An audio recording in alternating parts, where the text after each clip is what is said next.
So the book I wrote is called An Actor's Companion, 99 Bits of Craft. And I wrote this book for a couple of reasons, but the main reason was I don't like acting books. I I have a really short attention span, and I would read these acting books and, deep into somebody's theory about something, and I would just kind of nod off. And not because the theory wasn't amazing, it's just that I just have a short attention span.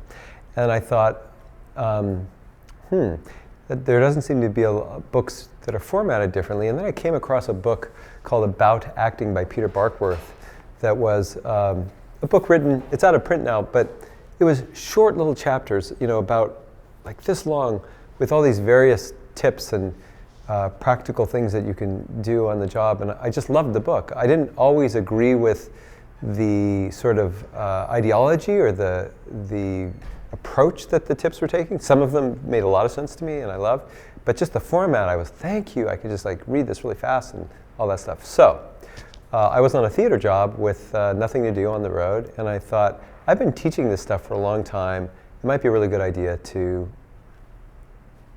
write it down. And then I thought of that format, and I just basically borrowed it and created this book that's just a collection of very, very short, succinct chapters of things to do. They're all things that you can do on the job. They're all designed to kind of help you performing. And that became this book that was this collection of, as it says, 99 bits of craft. And then I got this idea of doing this thing at the end of the book where I consolidated all the information in 6 pages. So after the entire book, at the end there's a 6-page version of the same book. That's just the name of the particular tool, just so you can remember it, and then a 1-line description of what it is.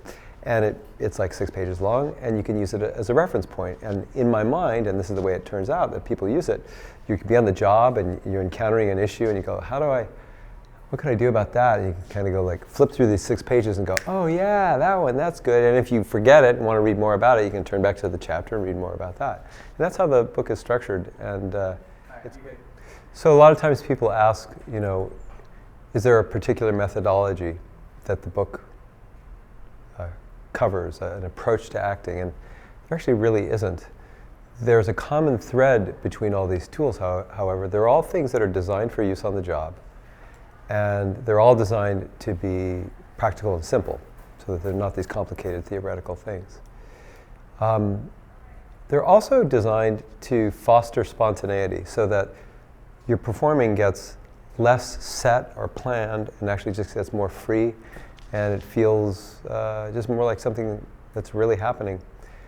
The opening chapter is do stuff, and it's kind of as simple as it sounds. It just talks about how, in life we're constantly doing something. You're sitting there fiddling with your fingers right now, and I'm holding glasses, and there's all these things going on all the time. But a lot of times when we act, we start to just strip that stuff away and get all a little stiff and everything. And so the idea is that, well, when you do stuff while you're playing, choose activities to do and actually do them while you're talking, things free up and get better. And it's not much more to that in that chapter than that. And that's kind of how it works. They're all just things like that. And then some of them are a little, more, I don't know how to describe them, deeper, but again, they're all simple concepts.